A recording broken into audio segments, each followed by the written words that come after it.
Hyundai has used the Consumer Electronics Show to introduce its all-new fuel cell vehicle, which is called the Nexo. Described as a technological flagship, the Nexo is a stylish crossover which is a key part of the company's plan to introduce 18 eco-friendly vehicles by 2025. The Nexo will go on sale in selected markets later this year, and the model will be offered with an assortment of new driver assistance technologies, including a blind spot view monitor that uses wide-angle surround view cameras on each side of the vehicle to show areas that cannot be seen by a traditional rear-view mirror. Images from these cameras will then be displayed to drivers on a center cluster screen. The Nexo will also become the first Hyundai model to offer lane following assist. The company says the system automatically adjusts the crossover's steering to help keep the Nexo centered in its lane of travel. Another notable feature is the highway driving assist function, which uses sensors and map data to automatically adjust the Nexo's speed. If that wasn't impressive enough, the crossover also features a remote smart parking assist function which enables owners to remotely park or retrieve their vehicle. Hyundai didn't say much about the system but stated when faced with any challenging parking scenario, Nexo drivers will be able to park with complete confidence and accuracy. The Nexo is built on a dedicated architecture, and this enables the model to be lighter, faster, and roomier than the Tucson FCV. The model also features an improved fuel cell stack and battery, as well as a lighter powertrain with improved packaging. Speaking of performance, Hyundai says the Nexo has an electric motor that develops 160 horsepower, 120 kilowatts, and 291 pounds-feet, 394 newton-meters, of torque. This enables the crossover to accelerate from 0 to 60 miles per hour in 9.5 seconds, which is a full 3 seconds faster than the Tucson FCV. The model also has a range of approximately 370 miles, 595 kilometers, which is 105 miles, 168 kilometers, more than its Tucson counterpart.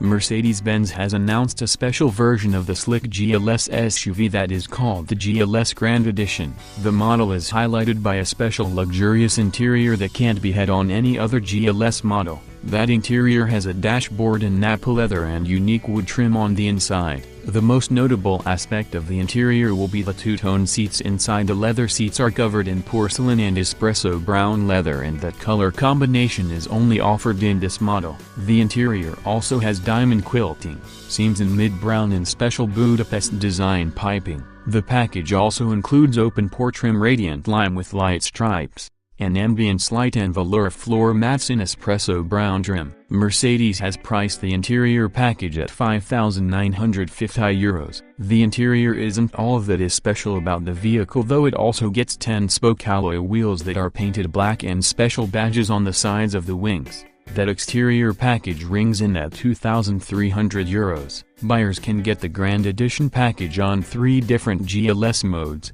including the GLS 350D 4MATIC, GLS 400 4MATIC, and GLS 500 4MATIC. The GLS 350D uses a V6 making 258 horsepower and 620 Nm torque. GLS 400 uses a V6 making 333 horsepower and 480 Nm torque.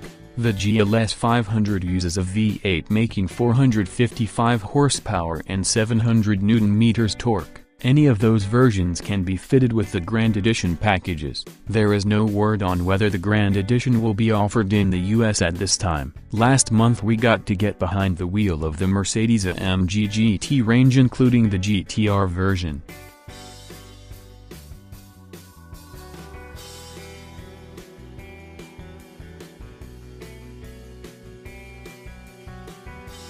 It would have been bigger news if the 2018 BMW M5 had never happened, but this is still reason to celebrate. The M5 is, of course, the high-performance version of BMW's premium midsize sedan. The regular 5 Series launched a new generation for the 2017 model, and BMW's M Division was sure to come up with its offering at the appropriate time. That time is now.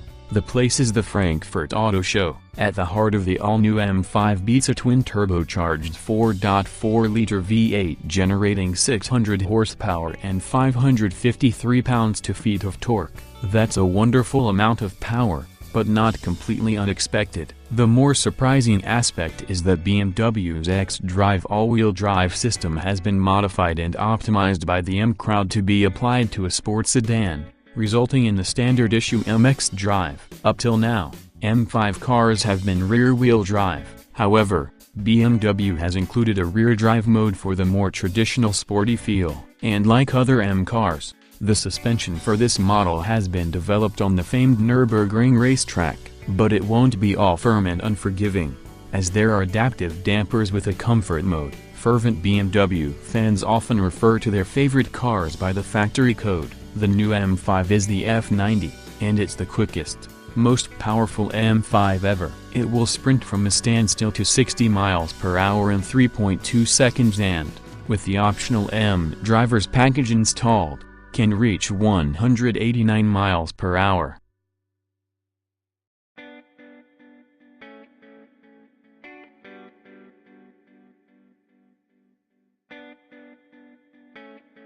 The Porsche 911 lineup offers customers an extensive array of options ranging from the basic 911 Carrera to the high-performance, all-wheel drive Carrera 4 GTS Cabriolet. The German tuner Mchip DKR now adds one more choice by extensively tuning the Targa body to give it GT3 levels of power, which usually only comes in a coupe. Mchip DKR starts with 911 Targa 4 GTS as the basis for these upgrades, and the firm manages to push the output to 566 horsepower, 422 kilowatts, and 498 pound-feet of torque, 675 Nm, which is a major upgrade over the stock trim's 450 horsepower, 336 kilowatts, and 405 pounds-feet, 549 Nm. To add so much to the model's output, the tuner installs its Stage 3 performance upgrade that includes upgraded turbos,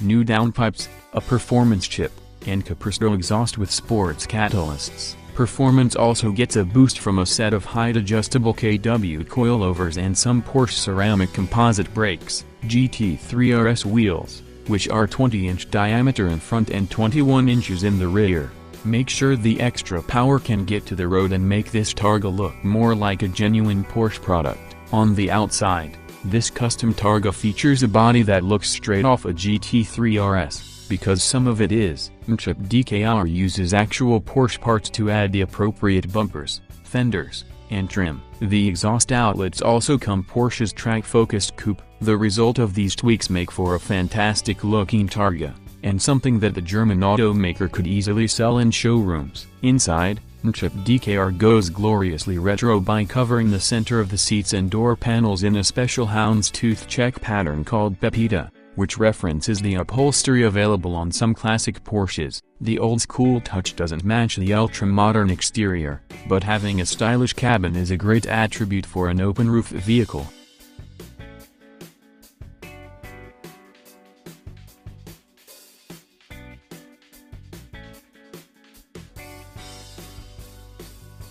After sharing some eye-candy images and videos with the RS5 and R8 coupes last November, Motor1.com's Frank Autography is back to present his latest work.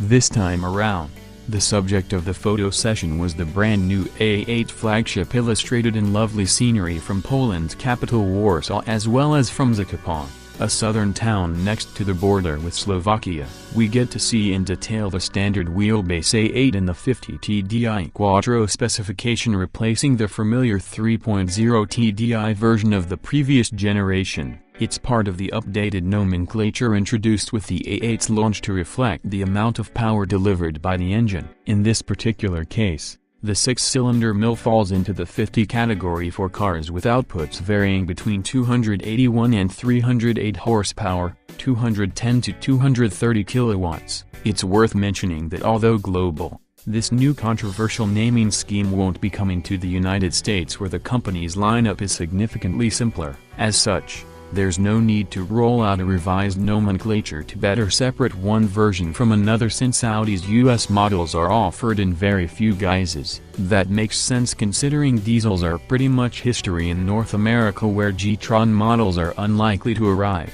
As for the plug-in hybrids, these will carry the e-tron badge in the same vein as the electrified A3 Sportback e-tron. Getting back to the car at hand, it's wearing an elegant black paint coat and we can see it playing a little bit in the snow while putting the Quattro all-wheel drive system to work. For the time being, only 6-cylinder engines are available in Europe.